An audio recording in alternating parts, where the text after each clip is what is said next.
Did you know? The remade Metroid Prime opening theme in Super Smash Bros. Brawl references unused material from Metroid Prime. The Brawl track has a short opening monologue. In the reaches of space, below the surface of planet Zebes, Samus Aran faced the space pirates. This monologue is actually a shortened version of a monologue spoken by Jennifer Hale, the voice of Samus in all 3 Metroid Prime games. 10 years ago, below the surface of planet Zebes, the mercenaries known as space pirates were defeated by interstellar bounty hunter Samus Aran. The recording is still on the Metroid Prime game disc, but likely went unused to preserve Samus's image as a mostly silent protagonist. The Super Smash Bros. Series has a lot of musical trivia. The main menu theme of Super Smash Bros. Melee sounds strikingly similar to the opening segment of the Super Nintendo RPG Terranigma.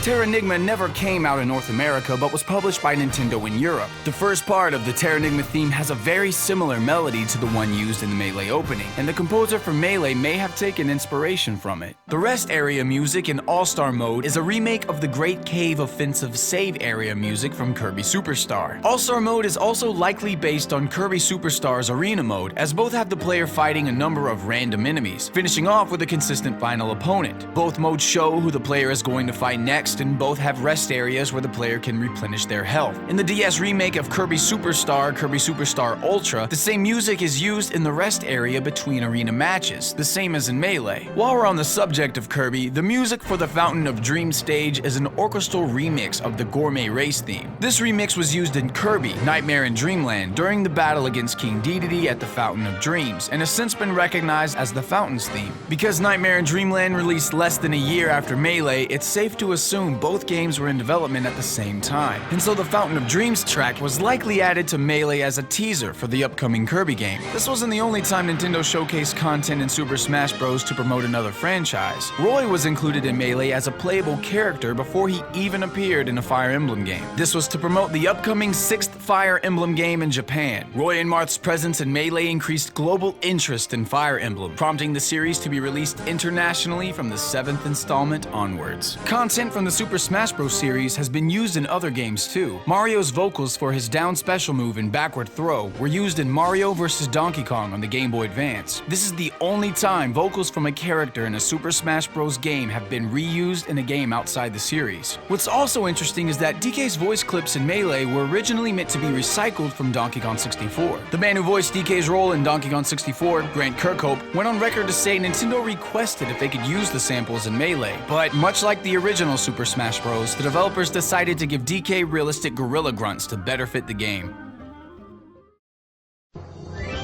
If language is set to Japanese in Super Smash Bros. Melee, Mewtwo will speak in full sentences for some of its victory poses. When the game is set to English, Mewtwo only laughs during its victory poses and taunt. But in Japanese, Mewtwo says, "Watashi wa makeru wake ni wa ikanai. Watashi wa naze koko ni iru no ka?" and "Oroka na."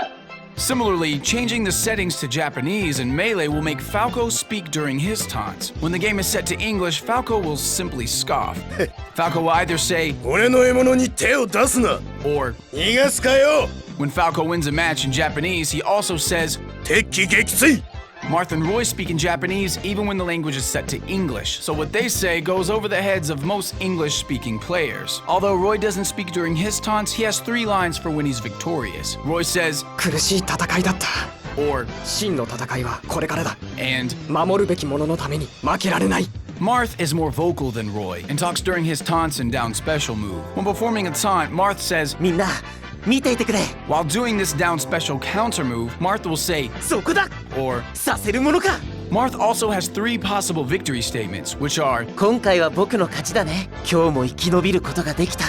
And "Boku wa makeru wake ni wa ikanai nda." In Melee's debug menu, Marth has an additional phrase. He says, "Let's dance." It's likely this was discarded to keep Marth's speech consistently Japanese. At the time both Melee and Brawl were released, not a single Fire Emblem game featuring Marth had been localized in North America. This is probably why Nintendo chose not to translate his spoken dialogue to English. One detail that was changed while localizing the original Super Smash Bros. Was the beam sword sound. In the Japanese version, attacking with the beam sword sounds like you're swinging around a lightsaber from the Star Wars franchise. The sound effect was changed for the West, probably to avoid any copyright issues. We've previously mentioned how some trophies have less than obvious references or oddities hidden in their reflections, but there are a few others that were left out. The reflection of the metal parts of the Ayumi Takibana trophy is a heavily embossed cat's face, and the reflection on the Fire Kirby trophy's crown is an embossed and inverted baby face. The trophies for Dr. Stewart, Jodie Summer, and the Landmaster tank all use this image in their reflections. This is actually a screenshot of Asohi Castle from the cancelled Earthbound 64. Bizarrely, there's also an image of a gun on the texture for Plum's trophy. The gun appears to be an AR platform rifle. The texture for Roy's sword has some hidden text that reads, HAL Laboratory Inc. Laboratory is notably misspelled. Another unseen detail is that although he appears to be a flat sprite, Mr. Game & Watch is actually a full animated 3D model.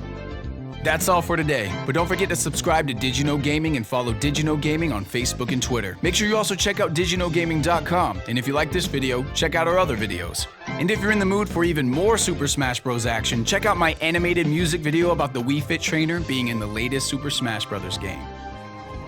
Can't I analyze what Sakurai might do? I've tried to decide, but my brain doesn't like to disagree with my heart. Cause all I wanna see is my favorite girl in the fight suit. Missing those times when we tried to get fit though. You're like a mannequin from behind a window. And now that you're weighing in, my feelings are something that I have to disclose. Beautiful, we